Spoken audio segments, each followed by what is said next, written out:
What's up, guys? Welcome back to the MLG Studios here in New York City. I'm Axel Toss, joined by Axlab. We're currently watching the World Championship Series of America Challenger League. Of course, last week we finished up with the round of 32 Premier League. Our final 16 have been set in stone and they're ready to play. They're going to be coming to New York City next week, 6 p.m. Eastern, Monday through Thursday. Check that out. But first, the Challenger League. We're trying to find out who can make it back into Premier League and who can, get their first berth. That's right, of course. Right now, we're in a match between Bales and Fenix. We've seen Theognis take down Jadong 2-0, and we saw Major take down Xenocider 2-0. Fenix, he's up 1-0 against Bales. Is he going to make this a third 2-0 tonight? You know, it's an interesting theme so far as those who were in Premier League, right? Taking out those who have been trying to get there through the qualifiers. Right, because Theognis, again, he got fourth in his group, taking down Jadong, Jadong, of course, coming through the qualifier.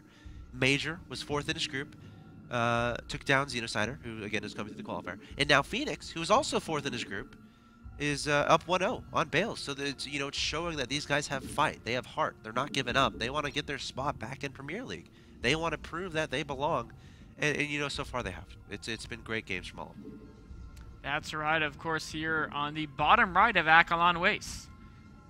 The guy who made it through the qualifier tournament to get into the Challenger League is now up against a person who was in that Premier League. We have Kansas City Bales. Actually, I don't know if he's probably not from Kansas City. From Kansas. Clarity Gaming. Can you name another city in Kansas? I should. Are you serious? I'm serious. I honestly, I don't know. I'm embarrassed for you. You should be embarrassed for me. Is Topeka a city, Kansas? I just said I didn't know any other ones. Yeah, you can't ask me. Can you name a city in Texas? Yeah. Houston. Can you name another one? Dallas. Can you name another one? San Antonio. Can you name another one? Austin. You're biased. This is insane. Well, the first three I named, trivia, are actually 3 of the 6 biggest cities in the United States population-wise. Okay. Houston, San Antonio, Dallas. Among them, Phoenix, I'm still Chicago, a little bit New York, LA. disappointed in you. For any Kansanians watching, well, I apologize on Nick's behalf. Not from Kansas. In fact, from Peru. Correct. We have the top left, the Terran player, Incredible Miracles Fenix. Do you know the capital of Peru? I used to. Nick. I've I've only been studying STARCRAFT for the last 7 years. I think it's Lima, isn't it? Yes, you're right. It is. I know more about STARCRAFT than Nick. Let it be known. I used to know the capitals of almost every country back in high school, whatever, when you learned that type of stuff. Yeah. What happened? What happened is... Are you going to say whiskey? I was going to say university. Well played. It may amount to a similar theme. Well, just when we have trivia night and they're talking about geography, we won't be expecting you. I actually feel, as far as most countries go, I'm a little better in geography than most people. Okay, well, fair enough. But not Kansas. Not Peru, not Kansas. Yeah. That's okay.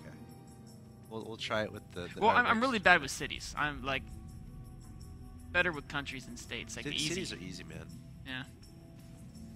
So Reaper opening from Fenix, and that Reaper is checking out for proxy locations. Want to make sure there's no proxy star report or anything going up in the bottom left. And that was gonna, the reason why he didn't go straight to the Protoss space is because SCV was already there, right? He knew it was in the Protoss space. He was keeping an eye on everything going on. So, if the Reaper said, okay, let me just take a detour first, and that's Zealot. The Zealot is always destined to die, it seems. It is. It happened in game 1. He just ran up a ramp there. Oh, he's trying to be fancy here. He is using the shadows to try to buy time. Is there a stalker coming? Oh, the Mothership Core going to try to save his life. It should be able to. Wow. Cool. So the Zealot isn't destined to die. He pulled some neat tricks to survive, though. Yes. Oh, when a Reaper regen. Oh, poor Zealot. Oh, no, it takes one more hit. Survive. Yeah. You know what? Life with the Zealot has got to be so frustrating. Yeah. Until you get charged, and then you feel amazing. But even then, if you look at charge lots, a high percentage of them charging and get one hit right before they die. Not my Zealots. They're always just like the guys who die first in the No, Protoss army. I set up a Zealot flank. I get 2 Warp Prisms, Oh. 4 Zealots in each, and That's just sick. flank around the Terran army. That's what I'm doing wrong. And then I come in from every location. I'm not Zealot dropping on top of the Marines. Zealots are one of the most underrated units in the game of StarCraft 2. You heard it here first. I use Zealots against Roaches. I've been experimenting with that too. Just letting you know your gas, so you can get a lot more high Templar. Yep. Alright, Reaper getting some guys. That Reaper should die. Well, if the Stalker doesn't try to... You know, this Reaper doesn't believe in death. Guess not. He says, I am Reaper. I don't think that Reaper will last the whole game. I don't think he will either. But, you know, he's done a good job for himself so far. Of course, still not able to score a kill. Well, he's getting that scouting intel, which Yes. is very important. Spotting the 2 gates, spotting the Robo. Gases. And you know what? We should say something about Fenix's build. Sure. This is a very rare build at the pro level. No factory, no starport, just 3 barracks this early on. And an engineering bay. Yes. So he has a lot of upgraded bio with no tech to support it. And this Is this one of those timings to try to exploit It is. overcharge? Well, it's one of those timings to try to hit Protoss before they have too many sentries in Colossi. Right. But, you know, I've seen a lot of Terrans attempt these timings in Heart of the Swarm. I think I've only seen like 1 out of 15 games that actually works, because normally the Protoss puts on Photon Overcharge. And then, because the Terran has no medevacs, they can't attack from multiple angles, they can't even get up the main ramp if there's a single sentry there. Normally, they just kind of lose, you know, some units and run away, and then they play the mid-game just with less tech and a slower third, and from a little bit behind. But we'll see if Fenix can prove me wrong. And maybe show that these timings are valuable and they do have a place in the game. Let's see if he can bait. Oh, if he can get a sentry or 2, that's big. Here he comes. Oh, Target Bales! that one, gets 1, and forces Photon overcharges, and only loses 1 Marine. That's every sentry is so important versus slow tech Terran, because the Terran's going to want to do engagements before they have the medevacs out yet. So, And you know, people might be saying, well, Nick, can't the Protoss just make another sentry? he could, but of course that's gas that he wants to put into upgrades, Exactly. into Twilight Council, and into more Colossi. So Fenix is probably going to look to do maybe 1 more poke before medevacs, and it should be thwarted. There's a sentry, Colossus, and Photon Overcharge. But you know, what he could do, if he doesn't, without 2 sentries, normally the reason why these builds often don't work out so well is if your units get trapped by force fields, then they die to Photon Overcharge. With only 1 sentry, it's going to be very hard to trap the units, so we can back away again, and then later in the game there won't be Photon Overcharge. He's just Colossus. He has God, Stim. he's so Oh, wait, careful. Stim just not finished. Yeah, he's got to be careful of that Colossus. Now he has 2 sentries, so that's the point where if Terran goes up the ramp. Oh, but don't, if he walks out into open, Bales! Remember, Time Warp is there. That'd be important here. It could be very important. He's got to be so careful if he walks into open. We're flanking it from multiple angles. Of course, there's no range on the... He's just adding more gateways, and he's really pushing out here. Interesting.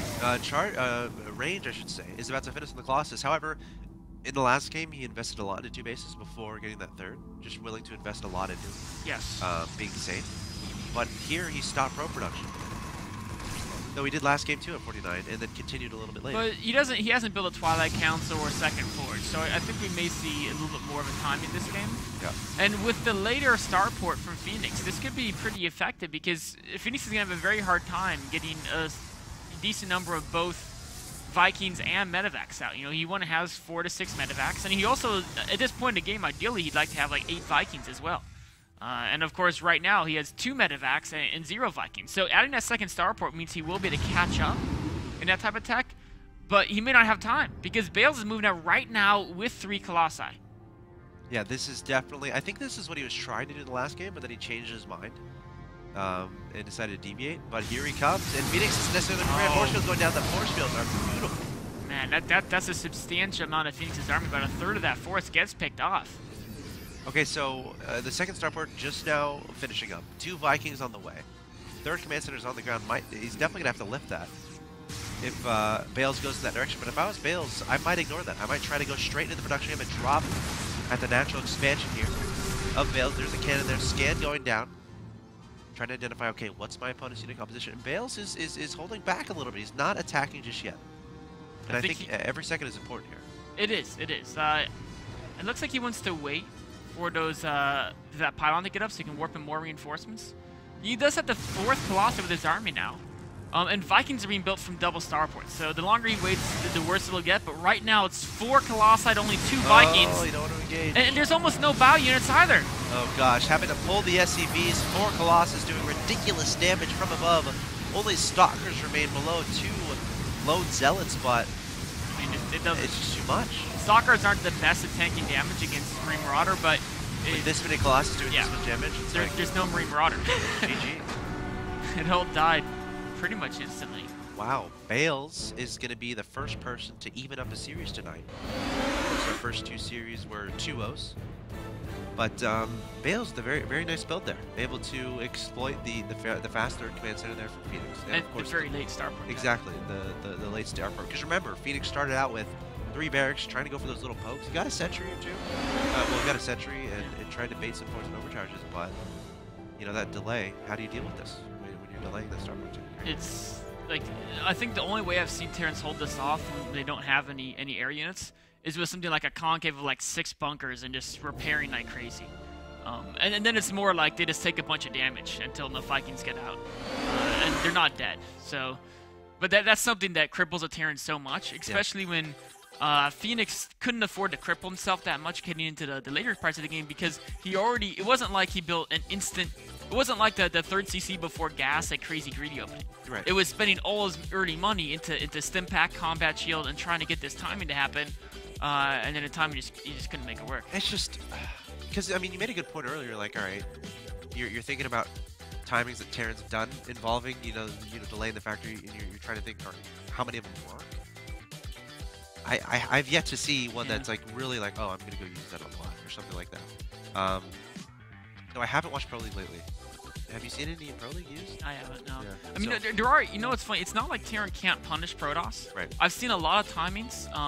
There are great timings to punish Protoss being greedy early, but they all involve medevacs. And the idea is that you bait out Photon Overcharge in one base and you drop all units in the other, or vice versa. There's a lot of great ones with like Marauder Hellbat medevac, and you just use that combination. Yes, that sounds very scary.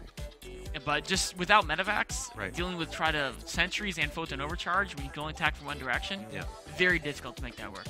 All right, guys, the series is currently tied 1-1 between Bales and Fenix, which means we're going to have a deciding Game 3. Don't go anywhere, you're watching the WCS American Challenger League. We'll be right back.